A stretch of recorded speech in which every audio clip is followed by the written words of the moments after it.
Well, I wanted to share tonight about a little bit of my experience this weekend. I had an experience for the first time. I made my way to the Folsom Street Fair, which happened this weekend. I see some enthusiasm on some of your faces. If you're not familiar with Folsom, this is an annual festival that happens in San Francisco for the leather and BDSM communities. And it definitely felt very enlivening to be in a sex positive space. There was lots of like queer and genderqueer energy really leading the way. And I'm not going to go into like some really detailed sexualized stories if you're like, is not what I came here to talk about tonight. Maybe that's for another class somewhere down the line, who knows. But I was really interested to reflect a little bit on how mindfulness felt present for me. Because I'm just kind of always interested in paying attention to how mindfulness is not just showing up here on Tuesday night, but how it's actually applying for myself in relationship and in community as I move through the world. And so I felt like Folsom was an interesting place to check that out.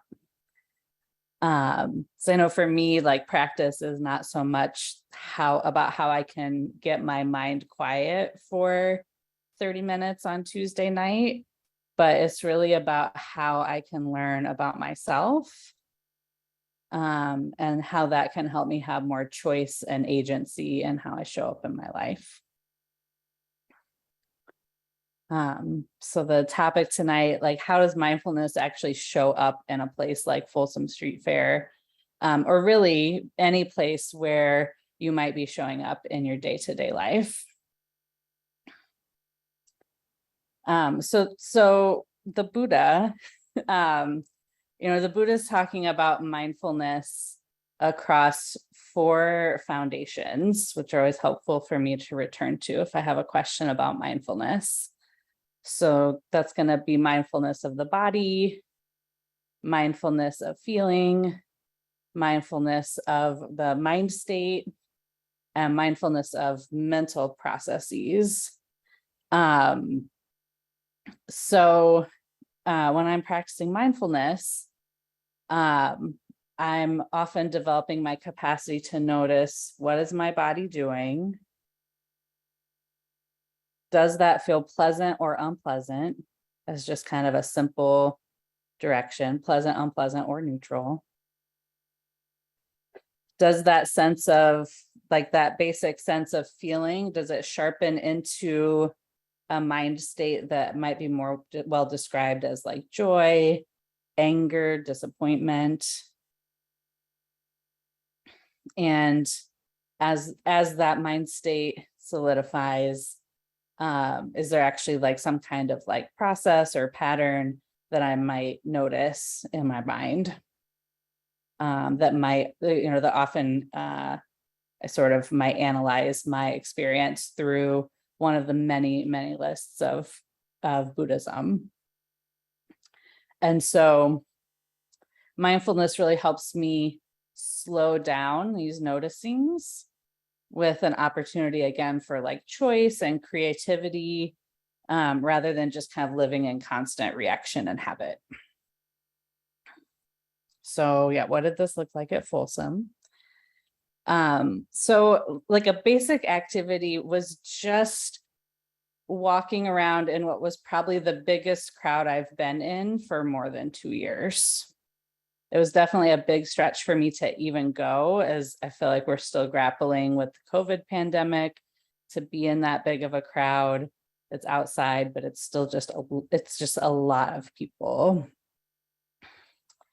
And I feel like mindfulness was really helpful for me because I could actually notice in my body when I would kind of constrict, when the crowd got tight at an intersection, or the crowd was tight because there's a performance happening. I could feel that constriction felt really unpleasant for me. I did not like it. And my mind would feel kind of anxious or scared, and I really wanted it to stop. And one of the benefits of actually being mindful about specifically when and where this unpleasantness was arising is I could actually name that the arising anxiety was about the crowds and not about, there could have been like a bunch of other things that I named as there's a lot of stimulus happening, a lot of things to notice and pay attention to. I could have named any of those other things as my button, but being able to notice like, oh, actually I'm fine right here, but it's actually when the crowd starts to crush in on me, that's when I start to feel overwhelmed.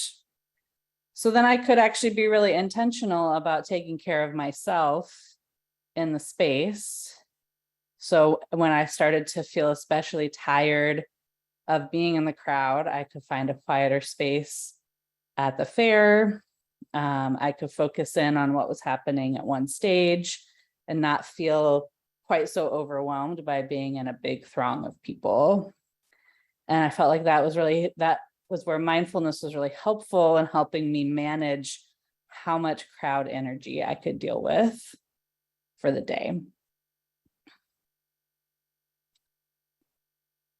So another activity at the fair was getting to observe the performance of some very hot BDSM scenes. And it was really interesting to watch as part of a crowd who is like watching, learning, feeling together.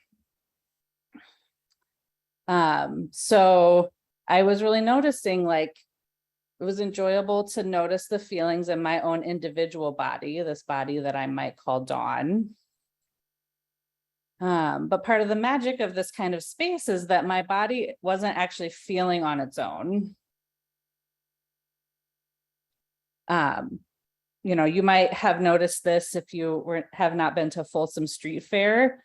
You might have noticed this kind of not only feeling on your own if you've been to like a sporting event with your favorite team that gets like down to the wire and everyone's just like on pins and needles getting ready to cheer together.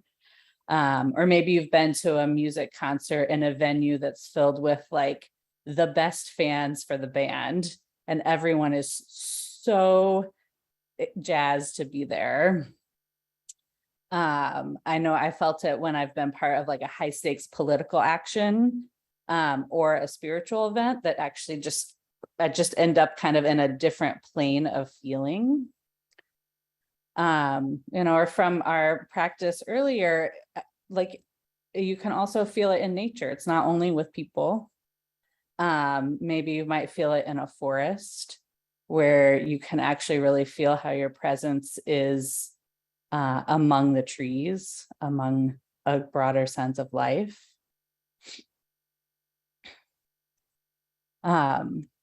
So I just really was feeling how, as I'm like sitting there watching and learning and feeling on like the dawn level and the crowd level, how much we move through this world with this illusion that we are independent, fully separated bodies.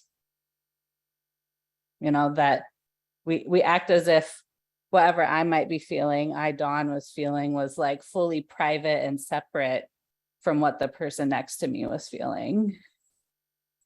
Yet when we're in this kind of like highly emotionally charged space, it's actually really impossible to ignore how much our bodies and feelings are interconnected. We don't always give it credit for how much that's actually happening all of the time. But in those highly charged spaces, it's impossible to ignore. So I really try to pay attention when I taste this sense of interdependence, knowing that this is like a core teaching of Buddhism. Really trying to feel into and tune into this sense of embodiment, not just as like this singular body, but also embodiment as a group, a community, a crowd, and just feel how that can feel different than my sense of self-embodiment alone.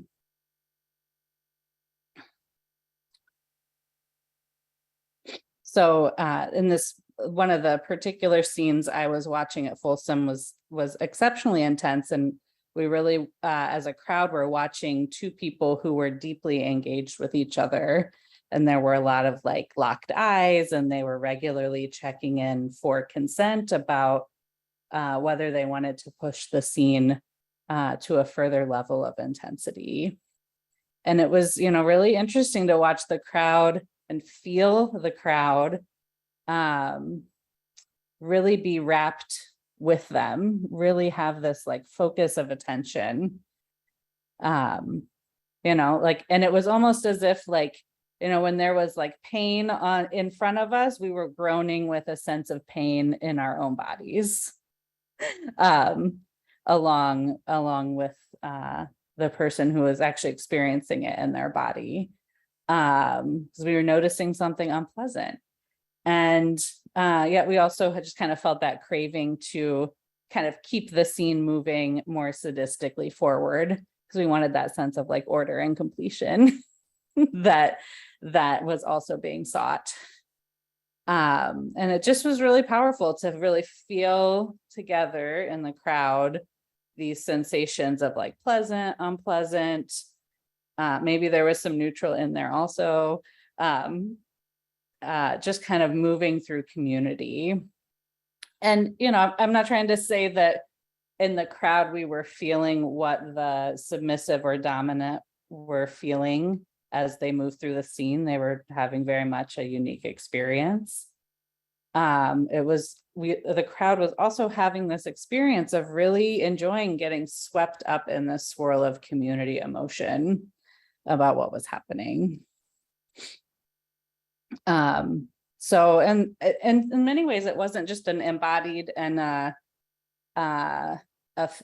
feeling state, but also these mind states and mental formations.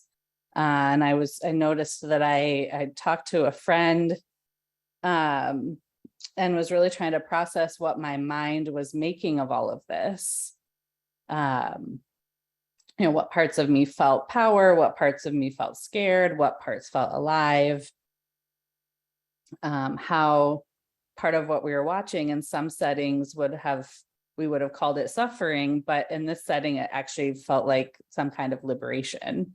And so that felt like completely like this internal crisscross of how to even name this mental formation. And my mind was, again, like with the crowd, really enwrapped in trying to make sense of this complex experience.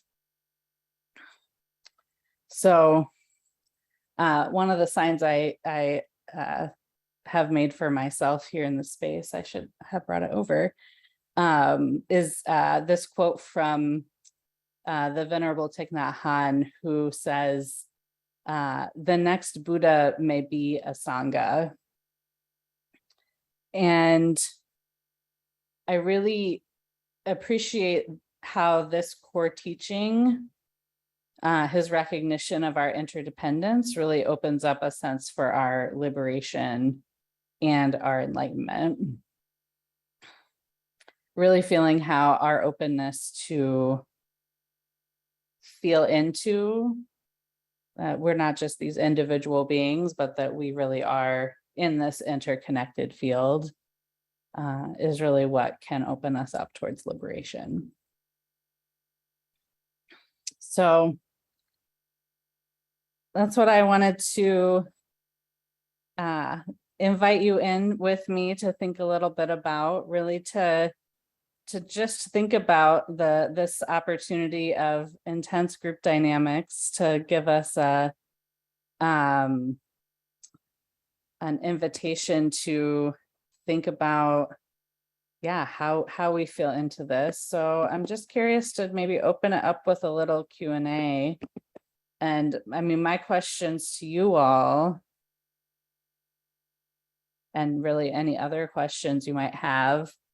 I mean, I'm curious to hear from you all if there's places where you have felt this sense of interdependence, where you're like, oh yeah, I know what you're talking about, where you actually have felt the larger body of a group or a crowd as part of your feelings. Or if you're not quite sure, where you're like, I wonder if this is a place where I could be practicing tuning in. And with that, I'm curious how mindfulness helps you tune into this experience of interdependence. Like, where is it at the body level, feelings, mind states, mental formations? I like to close with a sense of this practice of dedication of merit. Which is, again, another practice to recognize that we are both showing up to support ourselves and our own, how we're showing up in the world. And as we do that, it has impact in the worlds around us, both in ways that we see and ways that are unseen.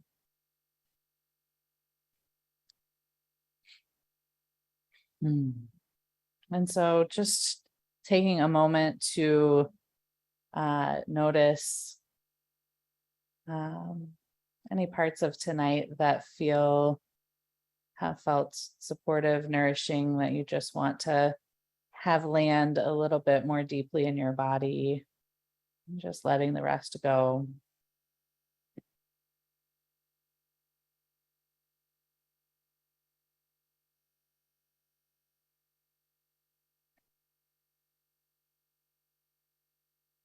And letting whatever merit has generated here this evening be of benefit to each one of us who is here tonight,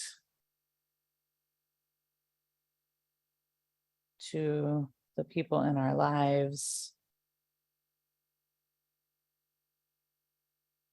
to the people in Puerto Rico and Cuba and Florida who are feeling directly impacted by further hurricanes.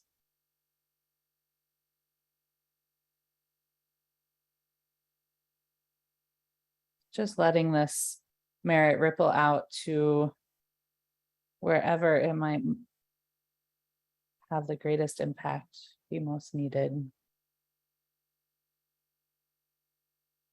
May it be of benefit.